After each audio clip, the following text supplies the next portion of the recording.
आप भी आओ ना ठीक है, आप भी आ जाओ। ठीक है बात।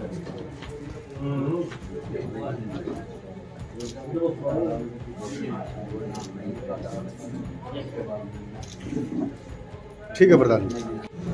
जो वकीलों का जो प्रकोष्ठ है, जो सेल है, उसको और मजबूत करने के लिए आज जींद जिला के बहुत सारे हमारे वकील साहिबान इस बैठक में आए और उन्होंने ये कहा कि भाई हम किसान आंदोलन में बहुत सारी मदद करेंगे और उसके लिए यहाँ आज एक गठन किया गया, विस्तार किया गया और उसमें जो उपस्थित हमारे वकील साहब हैं उन्होंने जो अरविंद लाठर जी है उनका नाम प्रपोज किया है संगठन में शामिल करने के लिए। तो भारतीय किसान यूनियन की तरफ से जो प्रदेश की हमारी जो कार्यकारिणी है उसमें इनको प्रदेश उपाध्यक्ष की लाठर साहब को जिम्मेवारी दी गई है और हमने ये विचार विमर्श किया कि सभी प्रदेश के जितने भी हमारे जिला कार्यकारिणी है उनको और विस्तार करेंगे और प्रदेश का एक सेमिनार होगा हमारे वकील साहिबान का, उसमें टिकैत साहब, युद्धवीर जी जो हमारे शीर्ष नेता वो भी उसमें पहुंचेंगे।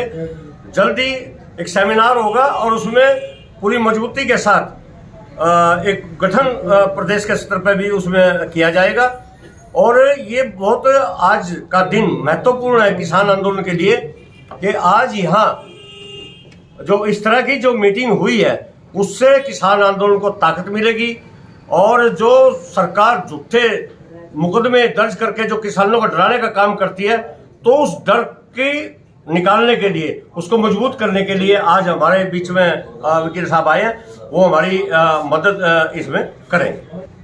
आंदोलन 20 मार्च को दिल्ली जा रहे हैं और पूरे देश का एसकेएम जो अधूरी जो डिमांड है उनको लेकर के 20 मार्च की हमारी पुरजोर तैयारी है और पूरे देश का किसान दिल्ली कूच करेगा, संसद कूच करेगा। साधनों से जाएंगे। ये कुरुक्षेत्र में मीटिंग हुई थी, उसमें ये फैसला हुआ, उसमें ट्रैक्टरों से, मोटरसाइकिल से, बसों से, कारों से, जो भी जिस तरह का दूरी के हिसाब से उसमें जो साधन है वो सब उससे दिल्ली कूच करेंगे। अच्छा, ये बिल्कुल सच है। इस सरकार को तो कृषि के बारे में ज्ञान ही नहीं है, तो शब्द ही नहीं जानते किसान और कृषि का।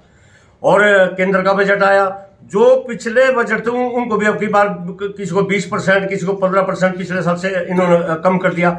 हरियाणा सरकार का बजट है, उसमें किसान को, हम चाहते थे किसान को जीएसटी से मुक्त किया जाए और सबसे ज्यादा जीएसटी लगता है वो किसान के जो उपकरण है, जो हम यंत्र खरीदते हैं बाजार में, पहला टैक्स फ्री होते थे, अब जीएसटी लगा के सबसे ज्यादा जीएसटी उसके ऊपर है। हमें उम्मीद थी कि सरकार कर्ज मुक्ति किसान मजदूर को देगी, हमें उम्मीद थी जो जल भराव की इसकी समस्याओं को ठोस कार्यक्रम लेके आएगी, हमें उम्मीद थी जो ये प्राकृतिक खेती का या जैविक खेती की जो ये बात कर रहे हैं, भाई उसकी खरीदेगा कौन? जो आज की फसल नहीं खरीदे उसके लिए भी एमएसपी निर्धारित करो ना।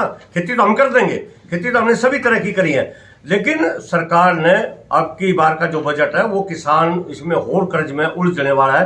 कोई किसी तरह की किसान की कोई मदद नहीं की गई। तो मैं कह चुका हूं बजट में है ही कुछ नहीं, वही जो रटे रटाए जो बातें हैं। बार बार मुख्यमंत्री बजट में ये कह रहे थे कि ये प्रस्तावित है, बाकी देख लेंगे। 8-10 बार उन्होंने शब्द का यूज किया, हम ये करने जा रहे हैं, लेकिन प्रस्तावित है। अब वो कह गए और प्रस्तावित ना करें, उसको जाकर के फैसले ठोस होने चाहिए। ना तो ये कोई ठोस बजट है, ना इसमें कोई ठोस नीति है, ये बिल्कुल नहीं है। तो गुमराह करने वाला और बकाने वाला बजट मानते हैं, इससे कोई लाभ नहीं होगा, किसान और ज्यादा दलदल में फंसेगा। आपका शुभ नाम प्रधान जी? हाँ जी, नाम? रतनमान, प्रदेश अध्यक्ष, भारतीय किसान यूनियन।